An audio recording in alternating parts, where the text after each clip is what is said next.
good evening, everybody. I'm Bill Griffith. Tyler Matheson is off again tonight. Good evening from me as well. I'm Susie Guerra. American businesses didn't do much hiring in January. Only 113,000 new jobs were added to payrolls. The words used to describe today's jobs report: disappointing, anemic, and even awful. But Wall Streeters saw a brighter side, saying it wasn't so terrible. After all, the unemployment rate fell one notch to 6.6%. Surprisingly, stocks rallied, closing positive on a week that started with the Dow plunging 300 points on Monday. Here's a look at today's closing digits. The Dow shot up 165 points, the Nasdaq surged by 68, and the S&P added 23. Hampton Pearson takes a closer look at this latest jobs report and some encouraging trends behind the numbers.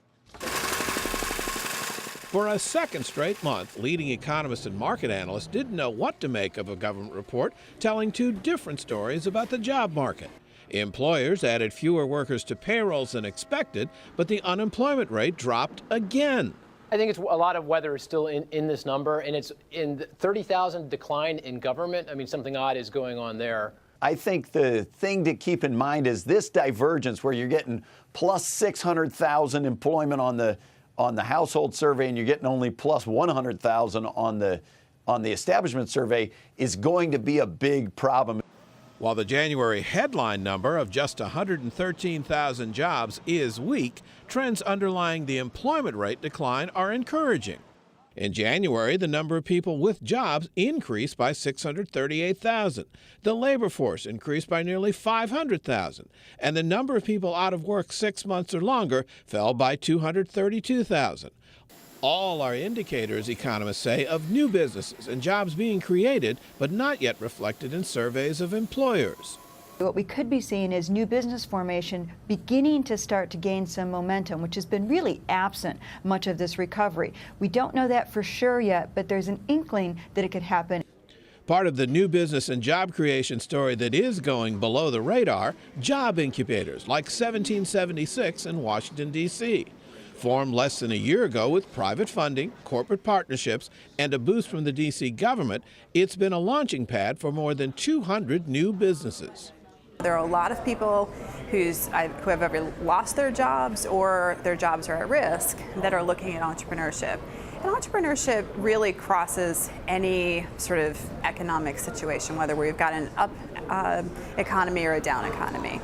One of the success stories is RideScout, a technology platform that tells you not only how to get around, but what modes of transportation are best. Its target audience are millennials, one of the fastest growing population groups in the nation's capital, many of whom don't have cars. In just 6 months, they've hired 20 full and part-time employees and expect to double that workforce in the near future. This company could scale very quickly, and we believe it will. And some of the older employees really love the opportunity to be part of a team that's going to scale and be explosive in its growth. Make no mistake, doing a startup in today's tough job market is risky. But creating new jobs and new businesses has always been the key to taking any economic recovery to the next level. For Nightly Business Report, I'm Hampton Pearson in Washington. And for some companies looking to hire more employees, a big challenge to growth and profitability is finding the right workers, like skilled welders or machinists. Mary Thompson reports tonight on the efforts by one company, Friedman Seating in Chicago, on where the jobs are. 120-year-old Friedman Seating is growing like an adolescent. Over the past 10 years, we've averaged about 10% compounded growth per year. As with the teenager, the growth spurt for the maker of seats for buses and delivery trucks brings some unwelcome problems. After adding 100 workers last year, President Craig Friedman wants to hire another 35 skilled workers this year, if he can find them. There's been a bidding war for these workers. Those workers include welders and people trained to operate computer-guided machines. Friedman says smaller manufacturers, along with richer Chicago-based multinationals, sometimes poach these employees. So the shortage of workers for these high-paying jobs, which can fetch up to $12 to $25 an hour, is squeezing Friedman's bottom line. We have to use a lot of overtime to get the work done. We have to outsource a fair amount of work that we don't have the capacity to do because we don't have the skilled labor to do it. To find needed workers, Friedman's tapping two sources, a local high school and a Chicago-based nonprofit called the Jane Addams Resource Corporation. JARC, as it's known, trains displaced adults for industries offering living wages and upward mobility. Here's Executive Director Guy Loudon. We don't run it like a traditional school where people are sitting in classrooms working out of books. It's a job. Our lead instructor functions more like a plant manager. Welder Valerie Galvin trained at JARC and after just 8 months with Friedman's seating, sees a future after years of dead-end jobs. I actually feel like I'm in a career path. You know, I'm still in an entry-level welding position, but I have the skills that I need to improve and move forward with that. Friedman's Seating also moving forward with other local manufacturers to address the shortage of skilled workers.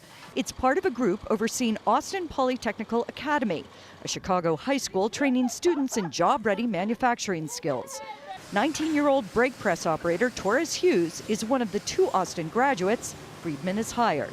I feel like I was introduced to something that can change my life in the future as well, can really mean something to me and my family. And I love what I do. Friedman making seats that transport passengers and their employees too. For Nightly Business Report, I'm Mary Thompson in Chicago.